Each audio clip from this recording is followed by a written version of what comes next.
শাকসবজি ফলমূলের দাম কার্যত আকাশ ছোঁয়া, ফলে মধ্যবিত্তের পকেটে টান। শাকসবজির দাম বৃদ্ধি হয়, রাজনৈতিক কাদা ছোঁড়াছুড়িও কম কিছু হয়নি।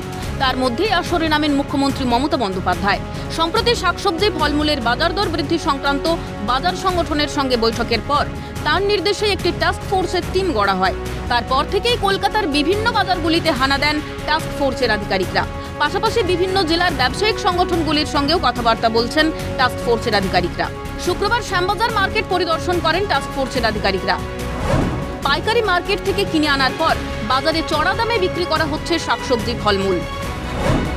প্রায় 50% লাভ রাখছেন কিছু অসাধু ব্যবসায়ী।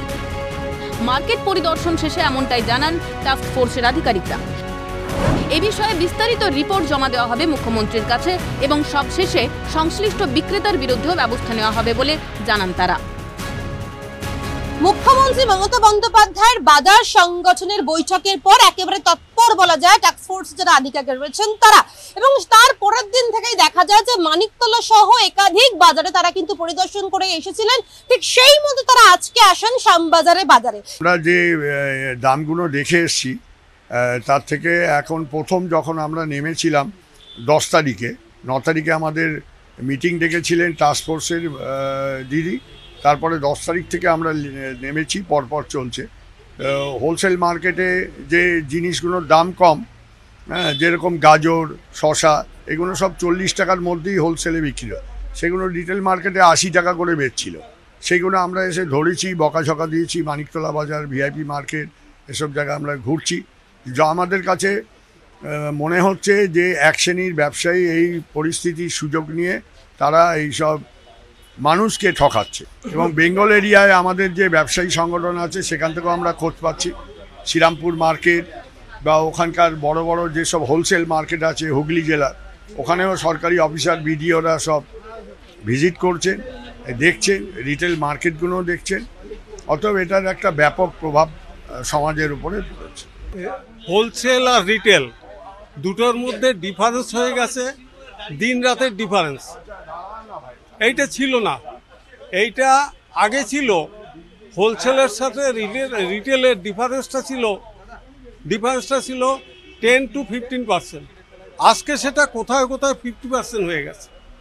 সেটা কিছু সংখ্যক অসাধু ব্যবসায়ী তাদের এই প্রচেষ্টায় রিটেলের দামটা অমানসিক বেড়েছে।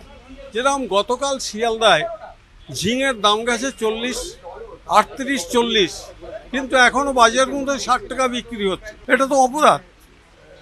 আজকে মানুষ খুন করলে যেটা অপরাধ হয়, এটা তো মানুষকে খুন করার সমান। মানুষের পেটে লাথি মেরে, ওটা ইন্ডিভিজুয়াল একটা লক্ষ্য নয়, এখানে তো লাখো মানুষকে খুন করছে। যে কোনো শাকসবজি ফলমূলের জাত অনুযায়ী তার দাম ধার্য করা হয়। সাফাই শ্যামবাজার মার্কেটের এক বিক্রেতার। আমরা যেমন কিনি আমাদের একটা মোটামুটি 10 টাকা কিলোতে রেখে লাভ আমরা বেচি। কি দামে কেনা সে তার উপরে ডিপেন্ডস করে। ধরুন আমি 30 টাকা কিলো কিনলাম, 40 টাকা বিক্রি। ওরা বলছে, এখন কি বলা যাবে, আমরা তাহলে কি বলবো? তারা যদি বলে থাকে সেটা কিছু বলার নেই, তাহলে আমাকে গিয়ে ওখানে মিলাতে হবে। যেখানে নাকি পাইকারি মাল আমি কিনি, সেখানে যে মালটা কি কোয়ালিটি, কি জাত, একটা পটল তো 10 রকম 20 রকম হয়। এই হিসাবে দাম, মালের দাম হয়। এখন হাইব্রিড পটল একটা দাম, দেশি পটল একটা দাম, এই হলো ব্যাপার। না, যেটা দাম আমাদের সারা বছর একই দাম থাকে, যেটা আমরা কিনি তার থেকে 10 টাকা। আমাদের এখানে কোনো এক্সট্রা দাম কোনো নেওয়া হয় না। আমরা বেশি দামে বেচছি না, আমাদের যেরকম কেনা সেরকম দামে বিক্রি করছি। আমরা বেশি দাম বেচবো থেকে, যা বাজার কেনা পড়ছে সেরকম দাম আমরা বিক্রি করছি। আমাদের বেশি দাম বেচতে পারবো না। আলু যা যেরকম কেনা পড়ছে 32 টাকা, 34 টাকা যেরকম কেনা পড়ছে, চন্দ্রমুখী 35 টাকা, 36 টাকা, ডিম 14 টাকা জোড়া। আমরা বেশি বেচবো কী করে? আদা 100 গ্রাম 20 টাকা, কিলো নিলে 180 টাকা, রসুন 30 টাকা শো, পাইকারি নিলে 250 টাকা। আমরা শিয়ালদা থেকে নিয়ে আসছি। আলু পেঁয়াজ এখান থেকে কেনা হচ্ছে।